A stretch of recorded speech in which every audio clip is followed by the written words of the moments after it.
Long thought dormant, recent findings point to a volcanically active Venus. The European Southern Observatory takes the first ever direct image of a star and exoplanet combo, and the US and UK claim Russia has tested another anti-satellite weapon in orbit. It's Saturday, August 1, 2020. Time to come home, Doug and Bob. I'm Matt Miller. This is Talkin' Science, live and uncut on Trekzone. With the latest science and space news 5 days a week across Apple Podcasts, Spotify, Google Podcasts and YouTube. This is Talkin' Science with Dr. Brad Tucker and Matt Miller. And it is a very happy Talkin' Science live and uncut Saturday to Dr. Brad Tucker. Brad, welcome back to the show. It's, and we're continuing the Mars saga, as it were, so to speak. We promise eventually you'll get tired and we'll stop talking about Mars. Well, I think other planets in our solar system have started to realize that Mars is getting all of the attention, and I think they're getting a little bit jealous. Venus is coming up in our stories of the week. But before we get there, we've got to do the headlines. And before that, we've got to tell people that you're on social media at btucker22 and on Facebook, Dr. Brad Tucker. Trekzone's all over social media. Just search for Trekzone on Facebook, Twitter, Instagram, Tumblr, and YouTube. Subscribe, ring the bells, all that sort of stuff. And find me on Twitter if you want to hear my thoughts about the Richmond Football Club, the West Australian cricket team, or anything like that. Mirrormat86. Brad, let's dive into the headlines. Talking Science Headlines. Alrighty, Brad, into the headlines of the week. And first up, China successfully launched on the weekend, and Perseverance, NASA's gearing up on Friday. China had a pretty, I think, clear, nice launch on Thursday afternoon, which is, what you want to see. It doesn't go off without a hitch. You'd like it when it's not a story, because that means it worked.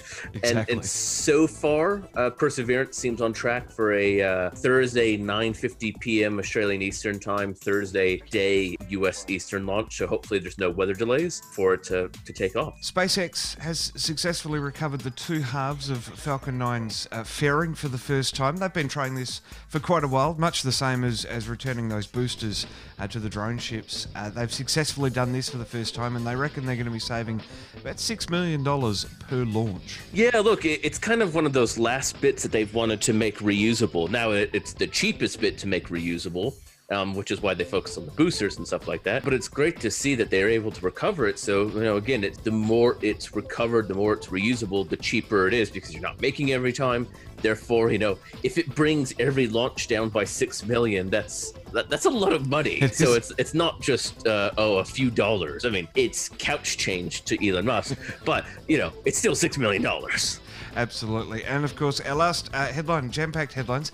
Bob Behnken and Doug Hurley are set to return on Saturday Australian time, completing the Demo 2 mission. They'll leave on the 1st of August, splashing down the 2nd of August. So as we highlighted when they were launching, the return is as critical, if probably not more critical than the launch in terms of the risk. So it will definitely be one people will be watching. Talking Science Stories of the Week. Alrighty, Brad, into our stories of the week, and it really does seem that Venus is getting a little jealous of all the attention Mars is receiving, because it's shown up some very interesting findings as astronomers have been looking at it. Yeah, it's like it's the older sibling and the younger, smaller sibling's been getting all the attention, so it's like, I'm here, and so it's acting out, and in this case, it's acting out by spewing volcanic activity. Not really, but kind of. In fact, there's hints now that there is fairly recent being on the order of 2 million years, which geologically is very recent, activity on Venus. So maybe it's not as dormant it's been thought of in the past. And the reasoning for that is that many scientists had long thought that it lacked the plate tectonics that gradually reshape our surface here on Earth and cause a lot of the volcanic activity and the stress. So it seems that maybe there's something underneath the surface that we haven't found yet. Yeah, when we think of activity on Venus, and this applies to Mars as well, there hasn't seemed to be tectonic plates, therefore that activity. So as you said, it doesn't change landscape, it doesn't create new geological activity, makes it a bit quiet. Now, again, well, it's not all about Mars, but we can turn anything into Mars, I think. When Mars Insight landed the other year, and it's been discovering Mars quakes that hinted at there's something else going on Mars as well. And so this new study of seeing that there appears to have been recent activity on Venus, maybe it's not tectonic plates, maybe it's another mechanism, maybe it is some sort of tectonic activity. Probably not, but it could be. So, either way, there are hints that there's something going on that means that it's not just this old non-changing planet, which becomes quite interesting, not just for our own solar system, but when we try and study and think about planets in other solar systems as well. Absolutely. Well, the research is focused on ring-like structures called coronae, caused by an upwelling of hot rock from deep within the planet's interior. So this is sort of Venus's answer to the plate tectonics, and sort of what you're talking about there about what could be causing all of this, I guess. And hopefully we can one day find out exactly what these things are. Yeah, there definitely appears to be something coming up from underneath the surface. And it's always interesting because Venus is often called Earth's twin. It's very similar in size, mass, therefore gravity. The atmosphere is very different, but people think, well, maybe it's a runaway greenhouse now. Maybe it was more Earth-like billions of years ago. Where do the similarities stop has always been one of the questions. Is it the geological things, or are there other similarities? And, I think it will be interesting. I know other countries, and we've talked about this, like India, for instance, want to land on Venus to explore it more. People realizing that kind of after everyone gave up on Venus because it was really tough, and so they started to focus on Mars. New technologies allowing us to potentially go back to Venus and exploring it, and it's becoming more interesting in its own right. So the story is just not going to stop there. We're still not going to send people there because it's still a terrible, terrible place, but still interesting to study. When the surface is covered by clouds of sulfuric acid and the surface temperatures are hot enough to melt lead, I think it's fair to say that there are a few challenges to overcome before you can get there. Yeah, it's not necessarily a straight hop and a skip holiday to Venus unless you just want to be burned and suffocate to death, which, each to his own. The first ever direct image of a sun-like star with its two gas giants. This is pretty cute. Look, it really is. It's a technique. It's called direct imaging. So, directly taking an image of an exoplanet, a planet around another star. Now, most times when we've talked about all the planets, it's been inferred from, the transit method. So a planet moving in front of its star, and we see the dip in light. Or micro lensing, we see the wobble or shift in light, and we can get a measurement of the planet. It's really hard to directly take an image of a planet, because you have a super bright star relatively nearby, and it's relatively nearby the star, so you can't usually resolve the two objects. And so this is a new technique that's getting better and better and better. And this time it's the first image of a star that's very similar to the sun. I mean, it's almost spot on in terms of mass. Sun, it's much younger, but in terms of mass, it's almost spot on. And multiple planets, something that has definitely never been done before. And astronomers were using the European Southern Observatory's very large telescope as something that features regularly here on Talkin Science. It's doing a lot of great things for exoplanet research. Yeah, there's some amazing instruments that they've built, either to directly measure the wobble of light so we can measure the atmosphere, as we've talked about before with, say, the planet that rains iron, or in this case, being able to essentially resolve the light so closely that we can see these planets. And it's actually quite an interesting complementary technique. When we find these transit planets, these planets going in front of the stars, usually they're really close to their star because we have to see the dip in light and we need to see it multiple times. So we kind of need to see it multiple years so you can't be waiting hundreds of years for it to happen. So by having these planets, which are actually quite far out from its star, they're on the order further than, say, Jupiter is from our star, we can better resolve and see these planets. So it's definitely a new technique that is complementary to the other planets we're finding, but it also is allowing us to directly see these planets. And it doesn't necessarily mean that we're garnering a whole bunch more information by directly seeing it, but it's a different way of seeing it that also confirms, like, hey, that, just as we can go outside and see Mercury and Venus and Mars in our nighttime sky as bright objects in the sky, we can see that around a different star system. The team also found that the two exoplanets have much heavier than anything in our solar system, the inner one being about 14 times Jupiter's mass and the outer one 6 times. That is huge. Yeah, these are big planets. And, again, one of the reasons it was able to be seen is, just as Jupiter appears really bright in the nighttime sky, so you could be bright because you're close to us, or you could be bright because you're big and reflecting a lot of light. These cases, because they're big, they're reflecting a lot of light, made them easier to be seen, which is, great for us. But yeah, these are just behemoths that it's kind of hard to imagine orbiting something like the sun, but it just shows the range and diversity of planets that are out there that are just being found, and more that we can find that we're just scratching the surface of. And this star is very young. It's only 17 million years old. Yeah, so even though it is similar in mass to the sun, it's a baby star. It's maybe a 7-year-old in terms of star's age. So it's really just coming out into its own. So it has a long lifetime. So being able to see planets that are young, helps put this picture together of planetary formation from infancy all the way to death, so to speak. And seeing, again, this range allows us just to see when planets are forming, where they're forming, how they're forming, and what is forming, all an important part of the picture. I was researching the instrument that they were using to capture this image, the Sphere instrument, and it uses this very cool technique called a device called a coronagraph to block out the light from the sun to be able to capture these planets, because obviously the star is going to be a lot brighter. Being a cameraman myself, if you have something really bright, even astronomy at night time as well, you have something really bright, like say a full moon, you can't see the distant things. Same sort of thing applies here with these planets. So to be able to blot out that star and bring up the luminosity of those planets it's a very cool technique. Yeah, and as you said, it's also kind of a simple one. It's something that we employ here on Earth. It's something the Sun probe, Solar Parker probe, and the Solar Orbiter are doing as well, because the sun's super bright, so it blocks out the direct part of the sun. SOHO, another solar probe, has done that famously. So it's a really cool, simple, straightforward way. And so by blocking that light out, and then by being super sensitive to seeing the things around it, you can check it out. In fact, if you think about it, if you're ever looking into the nighttime sky and you want to see some of the fainter things, you can actually use your peripheral vision, your side vision, because that allows you to see some of the fainter, more subtle detail and resolve some of those things that you wouldn't normally be able to directly see.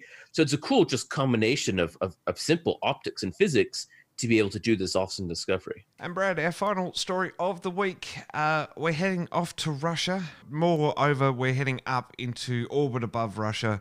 The US and the UK are jumping up and down about this one. They reckon Russia's testing another anti-satellite weapon. Look, and it's kind of something we highlighted and talked about a couple of weeks ago, or a couple of months ago rather, about some of the new technology that Russia's employed with some of their satellites. And it's part of a growing rhetoric in space, we talked about with Space Force and other things, of the slowly increase in the militarization of space and that fine line between offensive and defensive capabilities. And this time, as you said, it's not just the US saying it, it's the UK, which really might be a shift in the not only just the rhetoric, but actually what's happening up there. And I think a fairly growing area of concern. And there's nothing about the Russia or any particular country, about is the overall view and treatment of space and its use in militarization, something that treaties 50 years ago established wouldn't happen. Now, Russia's defense ministry has said that it's testing, it's using new technology to perform checks on Russian space equipment. Kind of sounds like code of, yeah, we're doing some ASAT testing. One country's helper satellite is another country's disabler satellite. It's a slippery slope in terms of what you do here. It's all about how it's used. And I think that, they're saying that, yeah, they're doing stuff, they're developing technology, which, the US is doing, lots of countries are doing, and that's what you kind of expect. But again, it's a really fine line that all countries are now starting to push, where, before militarization, anti-weapons, that sort of thing, it was kind of clear what that meant. Because the technology had clear boundaries of what that meant. now as technologies evolve so fast and so much, there's, the ability to use lasers to potentially disable things. The boundary between something that's used for maintenance and checks of your own satellites to disabling or interfering or damaging another satellite is not as clear as it used to be. And this is kind of what this problem is highlighting. Now, I did just want to point out that there was a movie that predicted all of this sort of stuff would be happening. It, of course, was 2000's Space Cowboys with Tommy Lee Jones and Clint Eastwood. Hollywood once again predicting the future in this one with weapons in space.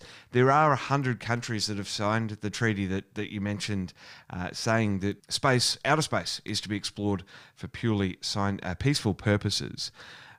Where is this sort of going? I mean, the US has Space Command now. They've sort of triggered it off. It's a little bit like the Cold War again in terms of, well, if you're doing it, I'm going to do it too. Oh, well, if you're doing it, I'm going to do it a little bit better. And it just keeps escalating from there, really, doesn't it? Look, it really does. And then again, it's not even just the US and the UK. There's other countries. Japan's talked about their own Space Force.